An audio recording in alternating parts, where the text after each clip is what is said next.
make it. They ended up begging.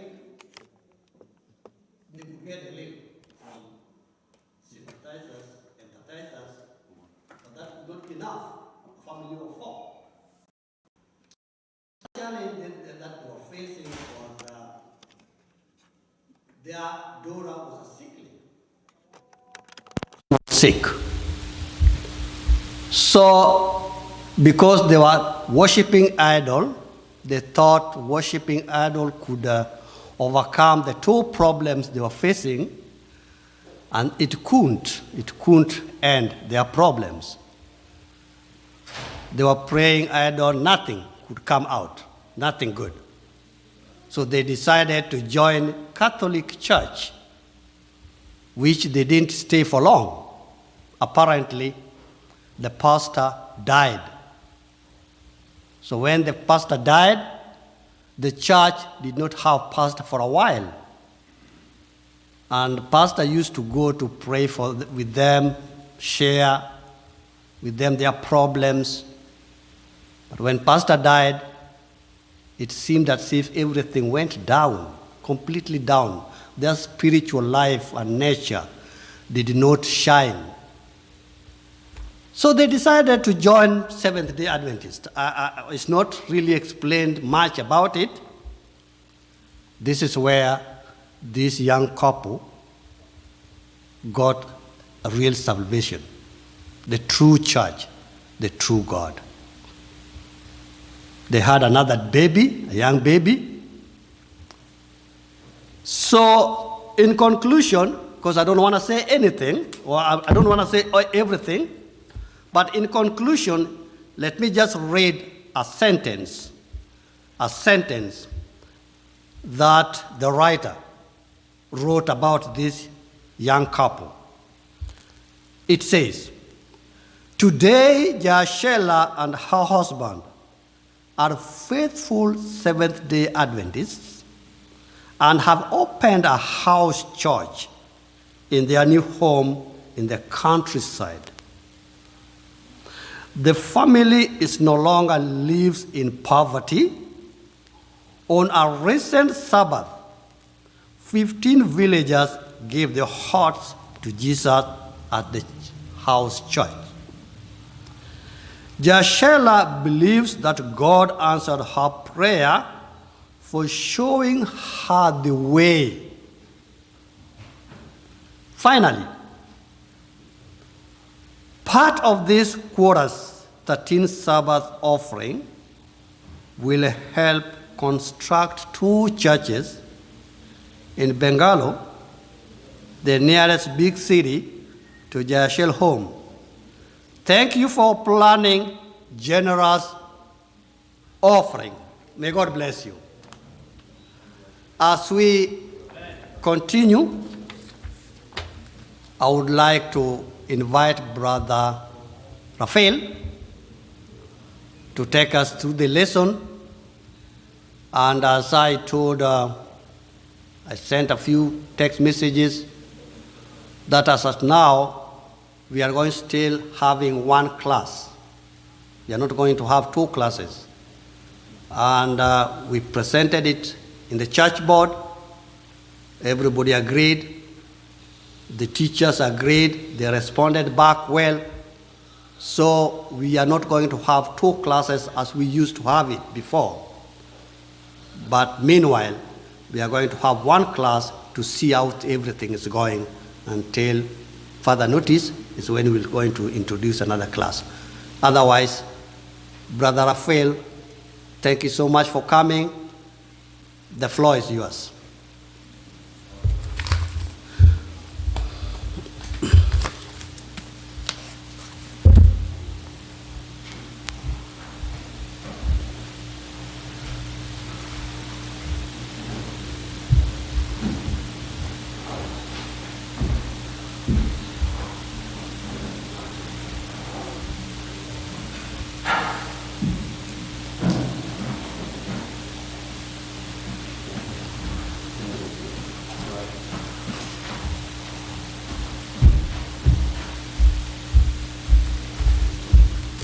Good morning, church.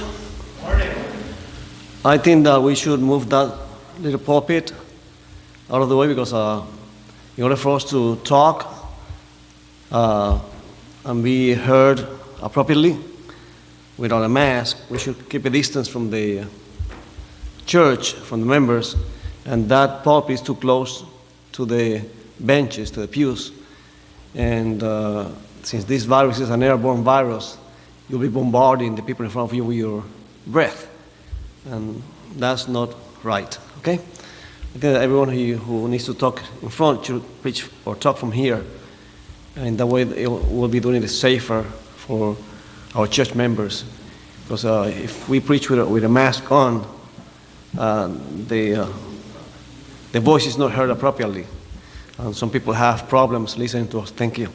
We have very interesting lessons for this period, for the next 3 months. It deals with education. And today we are dealing with the education in the Garden of Eden. Okay? And the Bible, the memory text, says, "Behold, God is exalted to his power, who teaches like him." Who teaches like him? Job 36:22. And according to this Saturday afternoon section, the Lord was founder, principal, and teacher of this first school in the Garden of Eden. He founded the school. He was the principal and he was the teacher. As in some Seventh-day Adventist schools, when they begin that one person does all the roles, right? We had the same situation here in the Garden of Eden when God founded this school for the human race, for the people who he created. Let's see what we can learn from this school during this study of this lesson that starts on Sunday, the first school. I would like to hear if anyone has any comments about this first school. This is not a preaching, I am not preaching here. I would like to interact with you. I would like to hear you voicing your thoughts about this each day of the week, okay? Yes, Alan. Yeah, before, if I may, last quarter there was a lot of profound things that were written in there, and it got me all excited. And also this quarter there was a time that I read this in the past, but now it's hard to believe that there's a Sabbath lesson about this in Genesis, what they said to read 2 or 3 or whatever. Thanks. Amen. And anything about these verses from Genesis 2:7 to 23? What do you notice about God's purposefulness in creating, placing, and employing? In this case, employing means giving him a job, providing him with a job. What can you say about this situation here in Genesis chapter 2, verses 7 through 23? Any comments? God planted a garden, right? And placed man there. There were many trees, but God pointed specifically to 2 different trees that they knew very, very well. The tree of life and the other tree that God said you should not eat from it, because the day in which you eat from that tree, you're going to die. And that right there is a teaching, is a lesson of learning to make a difference between good and bad, between right choices and wrong choices. Right from the beginning, God was educating our first parents in order for them not to fall, not to sin, not to depart from God. And that has a huge meaning for me as a parent, because our first task, our first objective, our first job with our children is to teach them how to make appropriate decisions, specifically decisions pertaining pertaining to eternal life. What can you do, what you cannot do, in such a way that they can understand what's going on. Because some of our children are not taught appropriately, and they hear things in church which they do not understand. And it's our responsibility as parents to teach our children the difference of good and bad, good choices and bad choices. Okay? This is so important. So important. Let me give you an example. In the field of work that I'm doing now, I deal with many sex abuse cases with children being involved. Grandparents, sometimes parents, believe it or not, family members, and on a very few occasions, strangers. When sex abuse occurs with little children, a very high percentage of the perpetrators of sexual abuse are relatives, very close to the child. And sometimes when a child who has been a victim is killed, it was probably because he knew the victim, and the victim did not know this child to point a finger at him and say, "You did it." And when I conduct a forensic interview with these children that have been abused, one of the things that I ask them all the time is if they know the difference between good touch and bad touch. And many children do not know that. And then I ask them, is a hug a good touch or a bad touch? A punch in the face, is a good touch or a bad touch? And then I started making them think about what is appropriate, what is inappropriate. And then I take them to the point where I want to take them, and they give me the appropriate answer. And sometimes we don't teach our children these things. The difference between good and bad. And that was the first thing that God did in this school. He taught them in such a way that they could not depart from Him. And even though He was the best teacher, He did that in person. He didn't send anyone else to teach Adam and Eve. They departed from Him. That means that we have to be extra careful with our children. We have to be extra vigilant with our children. Because someone else may have more influence in them than us. What you build in 5-6 years, a student in school destroys that in one day. And then you say, what did I do wrong? I raised my child in the fear of the Lord.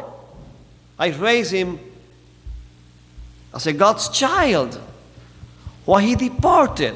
What I did wrong? And sometimes I tell parents, don't ask yourself that question, because that also happened to God. And God was the best teacher. Now, if you neglected your responsibility as a parent to teach, that's a different story. But if you did what you needed to do, and the child grew up and departed, that's not your fault. They are not robots. They have the capability of making their own choices. And it's a shame, as I said before, that sometimes a friend, a stranger, in one day destroy what it took years to you to build. Okay? And then God also gave him a job. What job God gave Adam? What was his job? Naming animals. What else?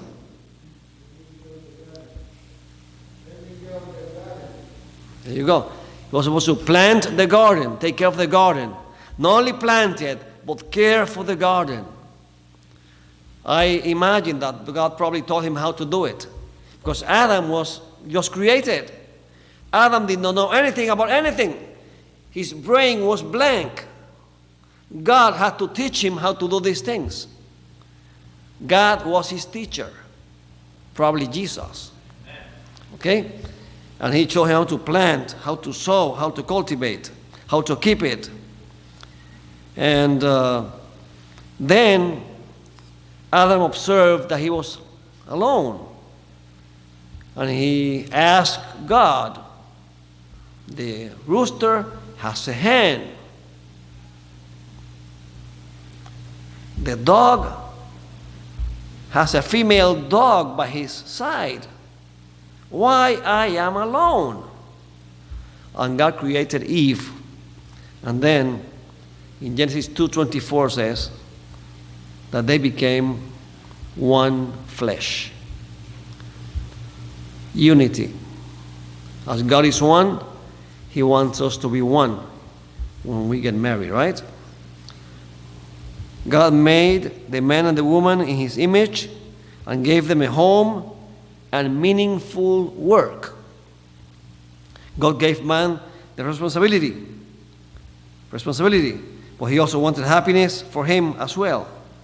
He gave Adam the task of taking care of the garden. God created animal companions for Adam, and He also created Eve as Adam's wife. And I think we are done with the Sunday section. If anyone has anything else to say in regards to the Sunday section, yes.